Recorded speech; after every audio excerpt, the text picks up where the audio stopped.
Amani Flash Info avec Kate Série. Il est 18h, vous faites bien de vous informer sur la radio de l'humour et de l'information. Page noire pour les chrétiens catholiques, le pape François s'est éteint à l'âge de 88 ans. L'annonce a été faite par le cardinal Kevin Farrell.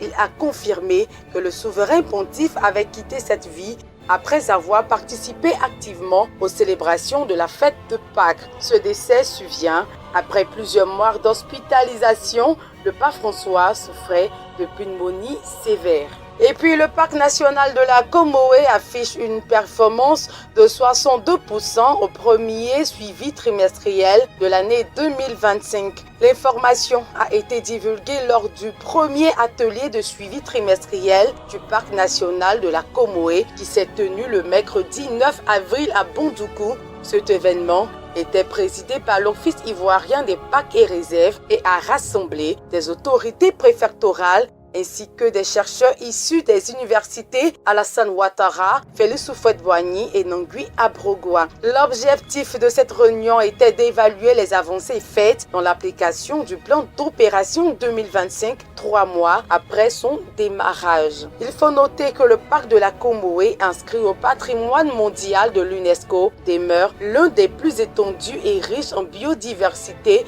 de l'Afrique de l'Ouest. Et puis la Solibra a lancé une campagne de sensibilisation contre les grossesses précoces en milieu éducatif dans 4 régions de la Côte d'Ivoire, Man, Adzopi, Bongouanou et Bondoukou. L'objectif est de protéger le futur des jeunes filles et d'encourager leur réussite académique. Elles ont reçu une formation sur la santé sexuelle et reproductive des adolescents, la prévention de l'exploitation et des abus sexuels. Les enseignants ont à leur tour été instruits sur la communication parents-enfants dans le but d'améliorer leur soutien envers les jeunes. Cette démarche a débuté à Man depuis le 5 mars 2025. Et pour terminer, le vendredi 18 avril, la délégation du Conseil Coton Anacad de Katiola a tenu une séance de sensibilisation destinée aux intervenants de la filière Coton Anacad dans la région du Fronan. Lors de cet événement, Soro Nabala, le représentant régional du Conseil Coton Anacad, a mis l'accent sur le fait que cette campagne de conscientisation à grande échelle offre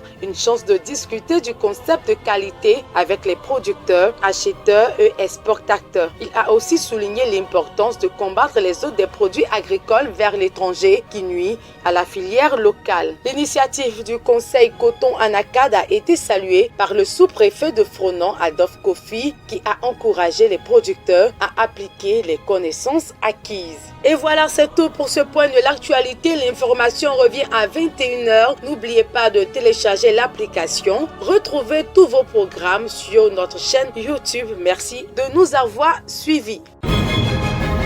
Amani Flash Info avec Kate Série.